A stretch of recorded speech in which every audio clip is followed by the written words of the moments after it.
Hello again.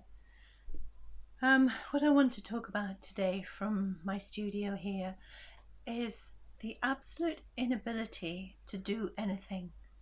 To put this in context, it's 4th or 5th of October today, and I found Costya dead on the 24th of February this year, so that's just a few months. Of course, I've already spoken about time being in a kind of dip of time to come to terms with what's happened, but there's spaces within spaces within spaces in this experience, and I want to talk today about how I'm absolutely disinclined to do anything at all. It's very hard to get up, first of all. So I wake up and I think, oh, I'm glad it's morning. So night has gone, another day is coming. And though I'm not a depressed person or a negative person, I do think I've survived another day. At the end of my bed is Kostya's hat that he wore, his baseball cap. And on the other side of the wall are his favourite shorts, his t-shirt and another baseball cap. So I see him when I wake up in the morning. I see his clothes. This inability to do anything feels like, on the one hand, it feels like a burden. Why can't I do anything? I can't even make a list. My head doesn't work that way. I can't think straight. And then I think, oh, what a relief. I can't think straight, so I'm just going to sit down. And I do a lot of sitting down. But I also find myself losing what I think is a purpose. I'm thinking, well, I can't do anything. I just don't want to do anything. I don't really want to tidy the house, though I do. I don't really want to go out, though I do.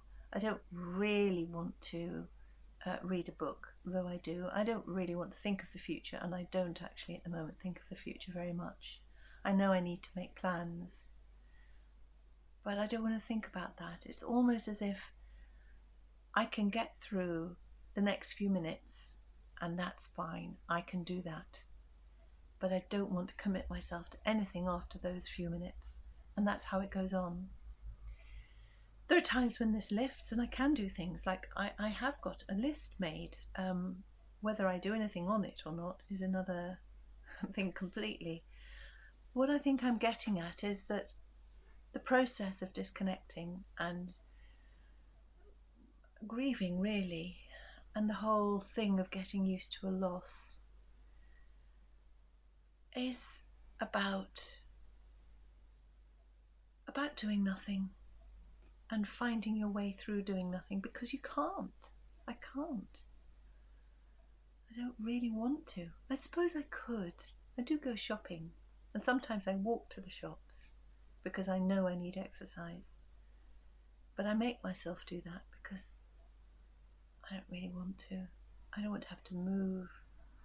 I think what I want is to be cocooned in comfort and beautiful colours and peace, and to be distracted by books, audible books, having books read to me, and watching rubbish on YouTube, which I love doing. It's not rubbish, actually, it's very good. So you can tell, it's hard for me to articulate it. This is where I'm at. I miss Costya. I think a lot about him. I think about the before he died and the after he died. I think of all the life he had before then, before the death. And I think of the little boy and the adult. And then I think of the person who's never coming back and never knowing who he really could be. And also the relief that the crazy has stopped. And so much of my recollection of him is in despair, and that doesn't feel very nice. I'm struggling to find the times where I can have happy memories. At the moment, I don't feel there are any. In fact, I don't feel there are any at all, but I know there are. And I know from experience that in time the happy memories will surface. I'm just in the shock at the moment. And because it's such a new death, and I don't really know what to make of it at all, I'm just in all the drama that led up to it. So I've been looking at the paintings I did of him, and I have two which I'm going to look at now with you. This is called Night Night Love, Night Mummy.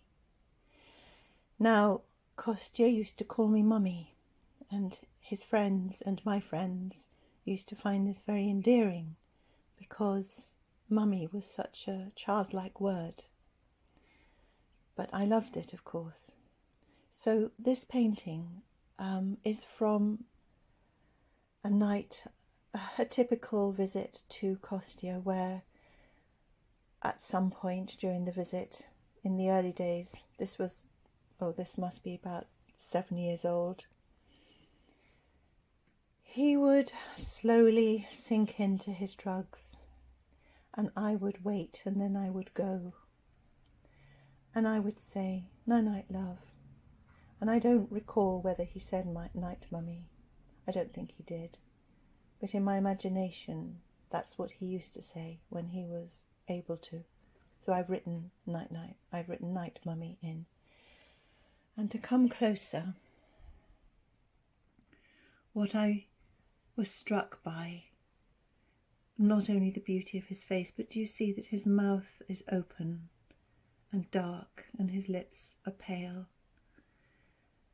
His head is completely sunk into oblivion, and his eyes are heavy, and underneath there are big shadows. Once again, the back of his neck is very vulnerable. He had his favourite jacket on.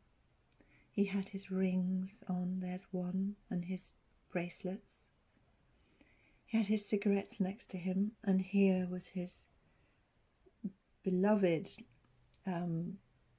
cover that he had for his bed. It was a kind of fluffy cover which he took everywhere, but he here has set fire to it at an earlier date, and there is the result of that. He had a Britain cushion because someone gave it to him. And the whole feeling here, with his hands just helpless again, completely lost. He's absolutely disappeared from consciousness. And this is how I would leave him.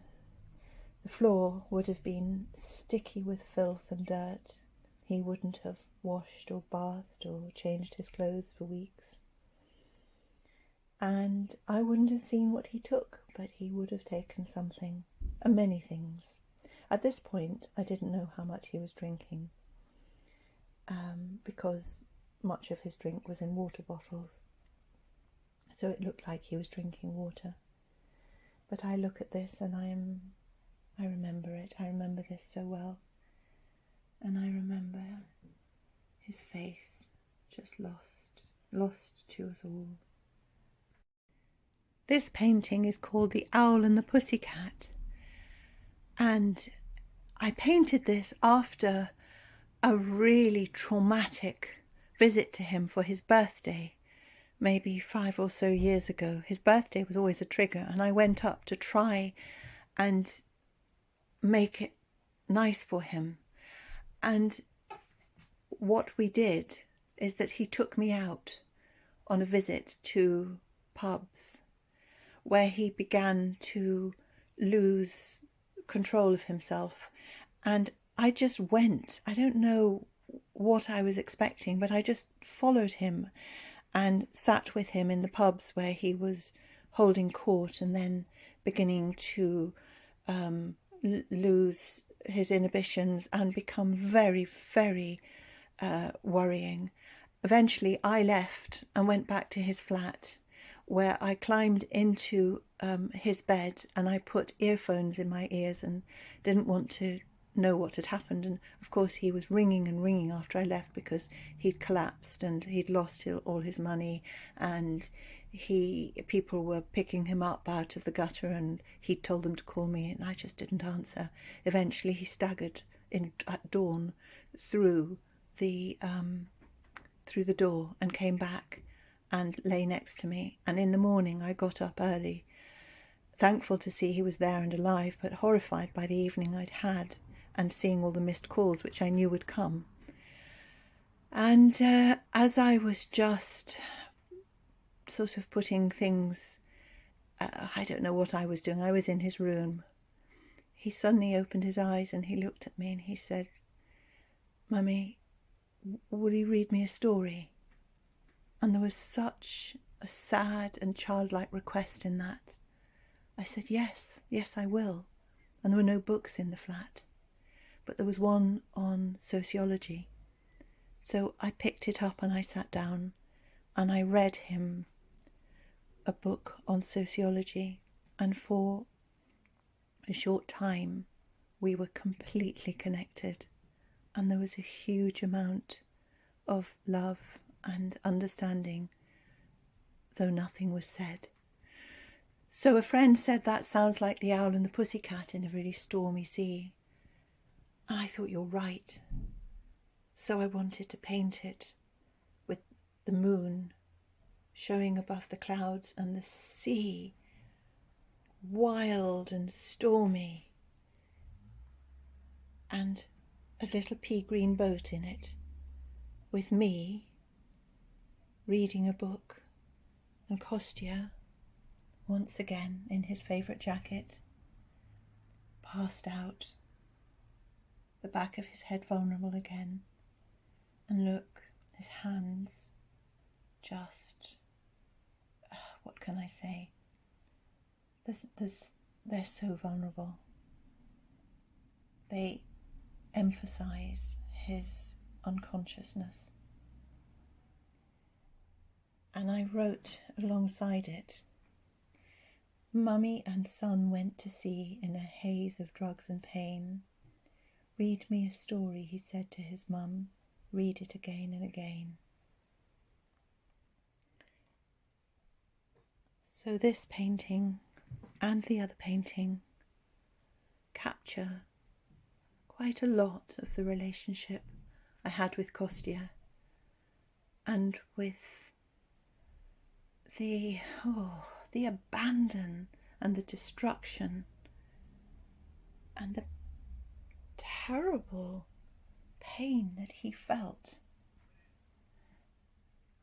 with his own lifestyle.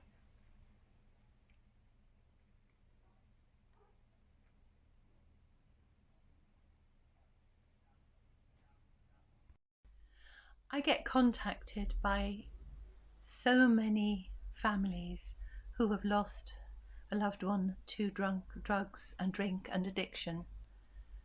And we all more or less say the same thing. What I'm describing is what they're feeling and going through as well.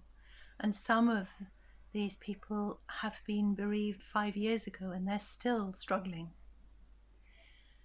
My heart goes out to all of them. And actually my heart goes out to myself. This is a hard place to be. But here I am, and I've made a video. And somehow, I say I survive day by day. Well, I am surviving. And I've said it before, there are moments of joy. I do have moments of joy, real moments of joy. And I am looking for the light. I'm always looking for the light. But you can't know the light until you've known the darkness. So they go hand in hand. And it's, in my opinion, there's no point in being in the darkness all the time, because it will close over your head. And there's no point in being in the light all the time, because then you lose perspective and you become lightweight. Lightweight. So I am in the darkness looking for the light, and sometimes I'm in the light remembering the darkness. But right now, this video is about how hard it is for me to do anything. So, what will I do now? I don't know. Maybe I shall go and sit down. I'm in my studio and that's a good place to be. Maybe I'll just go and sit down and have a think. Yeah, and plan lunch. That's always a good thing. So, God bless. If you're in this position, oh, my heart goes out to you. We'll get through. We always do. We will get through. See you again.